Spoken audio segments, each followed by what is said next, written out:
ఇంకొక ఐటమ్ చూద్దాము. ఇది వచ్చేసి గల్ఫ్ వార్ స్టార్ట్ అవ్వడానికి ముందు మనం ఒకసారి గుర్తు తెచ్చుకుంటే ఇరాన్ వీధుల్లో రక్తం ఏరులై పారింది. అది మనందరికీ తెలుసు. నిరసనకారులు నినాదాలతో వీధులన్నీ కూడా హోరెత్తాయి.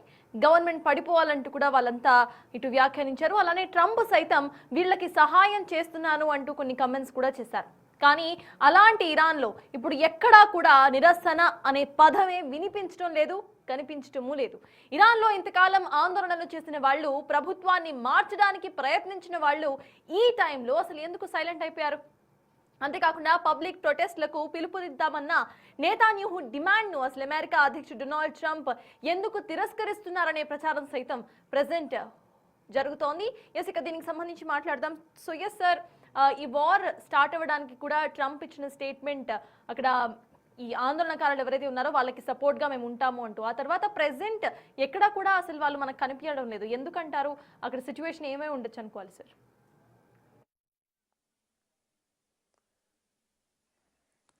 అంటే మీరు అన్నట్లు ట్రంప్ వేసిన అంచనాల్లో ముఖ్యమైన అంచనా ఏంటంటే, అమెరికా ఇజ్రాయెల్ అంచనా, మనము బాంబుల వర్షం కురిపించి ఈ రెజీమ్ ఇస్లామిక్ పాలకులను వీకెండ్ చేస్తే ఆ ఇస్లామిక్ రెజీమ్కు, ఖమేనీ రెజీమ్కు వ్యతిరేకంగా ప్రజలు చాలా అసంతృప్తితో ఉన్నారు.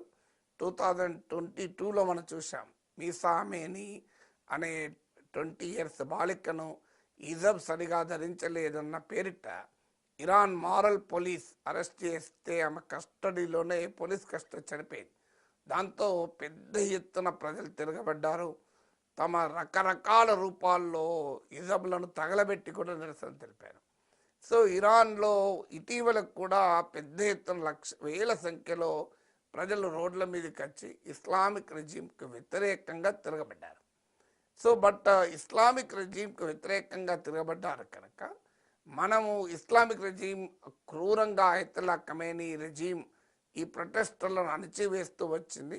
మాస్ 3,000 మందిని ఉరి తీస్తారని కూడా వార్తలు వచ్చాయి. అప్పుడు ట్రంప్ ఈ వార్ మొదలు పెడుతూ ఏమన్నాడంటే, మేము వీకెండ్ చేస్తాం ఈ రెజీమ్ను, దాంతో ఇరాన్ ప్రజలు తిరగబడి అధికారాన్ని తమ చేతుల్లోకి తీసుకుంటారు అని భావించారు. కానీ అది జరగలే. అంటే ట్రంప్ వేసిన యుద్ధ అంచనా, వార్ ఎస్టిమేషన్, వార్ ప్రిడిక్షన్ ఒకటి, అది ముఖ్యమైనది. అది ఎందుకు జరగలేదంటే ట్రంప్ అంచనాలో ఉన్న పొరపాటు. ఇస్లామిక్ రెజీమ్కి వ్యతిరేకంగా ముఖ్యంగా అయతుల్లా ఖమేనీ నాయకత్వంలోని ప్రజెంట్ రెజీమ్కి వ్యతిరేకంగా ఇరాన్ ప్రజల్లో తీవ్రమైన అసంతృప్తి ఉన్నమాట నిజం. ఈ రెజీమ్ చాలా నిరంకుశంగా ప్రజలను అణిచివేసిన మాట నిజం, దాంట్లో డిస్ప్యూట్ లేదు. కనీస పౌర హక్కులు లేకుండా, కనీస స్వేచ్ఛ లేకుండా వివరించింది నిజం. కానీ మనకు అర్థం కావాల్సింది, అదే సమయంలో అయతుల్లా ఖమేనీ నాయకత్వం ఇస్లామిక్ రెజీమ్కు అనుకూలంగా కూడా పెద్ద సెక్షన్ ఇరాన్ సొసైటీలో మద్దతుగా ఉన్నారు. అంటే ఇరాన్లో ఖమేనీకి వ్యతిరేకంగా జనం ఉన్నారు, ఖమేనీకి అనుకూలంగా కూడా జనం ఉన్నారు. ఖమేనీని అంతం చేసినప్పుడు ఆయన అంత్యక్రియలకు జనం స్పందన మనకు ఈ విషయాన్ని తెలియజేస్తుంది. అందువల్ల మీకు అమెరికా ఇజ్రాయిల్ వార్ మొదలు పెట్టక ముందు ప్రభుత్వానికి వ్యతిరేకంగా ఉన్న ప్రజలే కనిపించారు. ప్రభుత్వానికి వ్యతిరేకంగా అసంతృప్తి మాత్రమే కనిపించింది. అంటే ప్రభుత్వానికి అనుకూలంగా ఉన్న ప్రజలు బయటికి రాలే. ఇప్పుడు అనుకూలంగా ఉన్న ప్రజలు కూడా బయటకు వచ్చారు. ఇది మొదటి మార్పు. రెండవ మార్పు ఏంటంటే, ప్రభుత్వానికి వ్యతిరేకంగా ఉండడం వేరు, తమ దేశాన్ని ఆక్రమించడానికి వస్తున్న అమెరికాకు మద్దతుగా ఉండడం వేరు. ఈ రెండు చాలా వేరు వేరు. ఇప్పుడు ఉదాహరణకు భారతదేశంలో బీజేపీని వ్యతిరేకించేవారు, నరేంద్ర మోడీని వ్యతిరేకించేవారు లక్షల సంఖ్యలో, కోట్ల సంఖ్యలో ఉంటారు. కానీ రేపు అమెరికానో మరో దేశమో, మేము చైనానో భారతదేశాన్ని మేము ఆక్రమిస్తాం, నరేంద్ర మోడీని పదవి నుంచి తొలగిస్తాం, మా కీలు బొమ్మను ఇక్కడ పెడతాం అంటే బీజేపీని, మోడీని వ్యతిరేకించిన ప్రజల్లో ఎంతమంది దాన్ని సమర్థిస్తారు? అంచనా 90% కూడా 90 కాదు 95% సమర్థించరు. మా మోడీ ఉండాలా, ఎవరుండాలా మేము నిర్ణయించుకుంటాం, మీరెవరు, జింపింగ్ ఎవడు, ట్రంప్ ఎవడు అంటారు. సో అంటే అర్థం ఏంటి?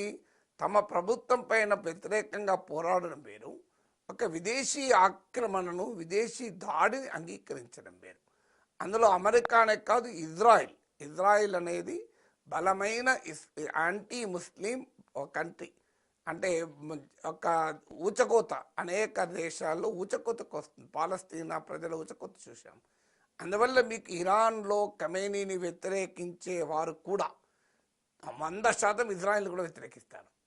ఇంకా అమెరికాను ఏమైనా వ్యతిరేకించిన వారు 5% 10% ఉంటే ఉండవచ్చేమో, కానీ ఉన్నారని నేను చెప్పలేను. కానీ ఇజ్రాయిల్ని అయితే ఎవడు సమర్థించరు. ఇరాన్లో ఖమేనీ వ్యతిరేకులు కూడా ఇజ్రాయిల్ని సమర్థించరు. సో అందువల్ల ఇజ్రాయిల్ ఇప్పుడు మోడీని వ్యతిరేకించే వారు అమెరికాను ఏమైనా సమర్థిస్తారేమో, కానీ పాకిస్తాన్ సమర్థిస్తారా? పాకిస్తాన్ అంటే బీజేపీ ఓటర్లే కాదు, అందరికీ వ్యతిరేకమే. సో ఇది కూడా అలాగే ఉంటుంది. ఇజ్రాయిల్కు ఇరాన్ సొసైటీలో ఎవడూ అనుకూలించడు. అందువల్ల ఒకవైపు తమ దేశం పైన భయంకరంగా దాడులు చేస్తూ 175 మంది చిన్నారులను పొట్టన పెట్టుకుంటూ తమ దేశ ఇన్ఫ్రాస్ట్రక్చర్ అంతా సర్వనాశనం చేస్తుంటే ఇరాన్ ప్రజలు తమ ప్రభుత్వాన్ని వ్యతిరేకించడం ప్రియారిటీ అనుకుంటారా? అంటే ప్రభుత్వం పట్ల అసంతృప్తి లేక కాదు, కానీ ఈ నేషనలిస్ట్ సెంటిమెంట్, అంటే ఫారిన్ ఇన్వేషన్ వచ్చినప్పుడు, ఫారిన్ అటాక్ వచ్చినప్పుడు జాతీయ భావాలు అనివార్యంగా వస్తాయి. మన ఆపరేషన్ సింధూర్ అప్పుడు చూడలేదా? అన్ని రాజకీయ పార్టీలు, దేశ ప్రజలు ఏకోన్ముఖంగా ముక్తకంఠంగా నరేంద్ర మోడీ నాయకత్వంలో పాకిస్తాన్ సంగతి తేల్చాల్సిందే అన్నాం. సో అక్కడ ఎక్కడ డిఫరెన్స్ ఆఫ్ ఒపీనియన్ లేదు. సో అందువల్ల ఇరాన్లో కూడా అదొక ముఖ్యమైన అంశం. తర్వాత నీకు పెద్ద ఎత్తున నిర్బంధం. ఇప్పుడు 3,000 మందిని అరెస్ట్ చేశారు. ఆల్రెడీ 4 ఉరి తీశారు కూడా. అందులో ఒక యంగ్ రెస్లర్ను కూడా బహిరంగంగా ఉరి తీశారు. సో అందువల్ల ఆ భయం కూడా ఉంటుంది, ఆ నిర్బంధ కాండ భయం కూడా ఉంటుంది కదా. అందువల్ల ఇవ్వాలంటే ట్రంప్ మద్దతు ఇస్తా అంటాడు. రేపు ట్రంప్ను ఎవరు నమ్ముతాడు? రేపు మళ్ళీ ఇరాన్లో ఉన్న ముస్తఫా ఖమేనీతోనే పొత్తు పెట్టుకోవచ్చు. So what is the guarantee? ఇప్పుడు వెనిజులాలో మదురోను వ్యతిరేకించే ప్రజలు ఏమనుకున్నారు? మదురో వెళ్ళిపోతే మచాడోనో గోంజాల్వెసో మా నాయకుడు ప్రెసిడెంట్ అవుతారని ప్రతిపక్షాలు అనుకున్నాయి. అయ్యాయా? ఎవరయ్యారు ఆఖరి ప్రెసిడెంట్గా? ట్రంప్ ఎవరిని ఎలో చేశాడు? మదురో టైంలోనే వైస్ ప్రెసిడెంట్గా ఉన్న డెల్సీ రోడ్రిగ్స్ని ఎలో చేశాడు. సో అందువల్ల ఇక్కడ ఇస్లామిక్ పాలకులు ప్రజలు వ్యతిరేకించి తిరగబడేద్దాం అనుకుంటే ట్రంప్ రేపు వాళ్ళతోనే అండర్స్టాండింగ్ పెట్టుకోవచ్చు. ఆఫ్ఘనిస్తాన్లో తాలిబాన్కు వ్యతిరేకంగా ఆఫ్ఘన్లో చాలామంది పోరాడారు. వాళ్ళని అమెరికా ఏం చేసింది? మోసం చేసి తాలిబాన్కి అధికారం అప్పచెప్పి వెళ్ళిపోలేదా? సో ఆఫ్ఘనిస్తాన్లో తాలిబాన్కి అధికారం అప్పచెప్పి వెళ్ళిపోయారు.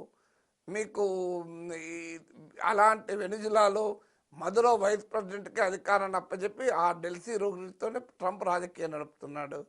సో అందువల్ల రేపు ఇరాన్లోనైనా తాము వ్యతిరేకించే పాలకుల పట్ల అమెరికా వ్యతిరేకంగా ఉంటుందన్న గ్యారెంటీ ఏంటి?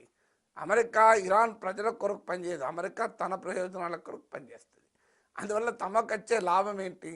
అందువల్ల ఈ సమయంలో ఎట్టి పరిస్థితుల్లో ప్రజలు నిరసనలు తెలిపి తమ ప్రభుత్వానికి వ్యతిరేకంగా ఇప్పుడు పోరాడితే విదేశీయులకు అమ్ముడుపోయిన దేశద్రోహులుగానే చూస్తారు కదా, సమాజం అంగీకరించదు కదా.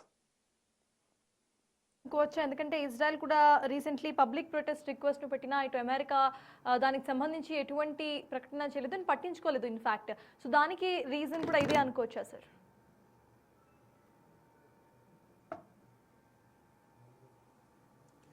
అంటే ఇరాన్ ప్రజల్లో ప్రభుత్వం పట్ల వ్యతిరేకత వేరు, దానికి అమెరికా ఇజ్రాయెల్ ఊతమిస్తే ఇవ్వచ్చు. కానీ అమెరికా ఇజ్రాయెల్ చెప్తే ఇరాన్ ప్రజలు ఎందుకు తిరగబడతారు?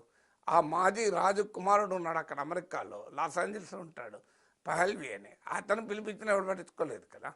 అంటే వీళ్ళకు ఇప్పుడు మాకు అర్థం కావాల్సింది అంటే ఫారిన్ కంట్రీస్తో కుట్రలో భాగం కావడం వేరు, తమ ప్రభుత్వాన్ని వ్యతిరేకించడం వేరు. ఇరాన్లో ఒక పెద్ద సెక్షన్ ఆఫ్ పీపుల్ ఇప్పుడున్న అయతుల్లాల రెజీమ్ను వ్యతిరేకిస్తారు. అయితే ఈ అయతుల్లా రెజీమ్ వ్యతిరేకించే వాళ్ళు చాలామంది ఉన్నారు. అందులో లిబరల్స్ ఉన్నారు, డెమోక్రట్లు ఉన్నారు, మీకు మతవాదులు ఉన్నారు, మితవాదులు ఉన్నారు, కమ్యూనిస్టులు ఉన్నారు, వామపక్షాలు ఉన్నాయి, అన్ని రకాల వాళ్ళు ఉన్నారు. అక్కడ వ్యతిరేకించే వాళ్ళు ఒక రకం వాళ్ళు లేరు. మాజీ రాజు మద్దతుదారులు ఉన్నారు, మళ్ళీ రాచరికం రావాలని కోరుకునే వాళ్ళు ఉన్నారు, వ్యతిరేకించే వాళ్ళు చాలామంది ఉన్నారు. కానీ వాళ్ళందరూ రకరకాల కారణాలతో వ్యతిరేకిస్తారు. ఇజ్రాయెల్ కోసం వ్యతిరేకించరు, అమెరికా కోసం వ్యతిరేకించరు కదా.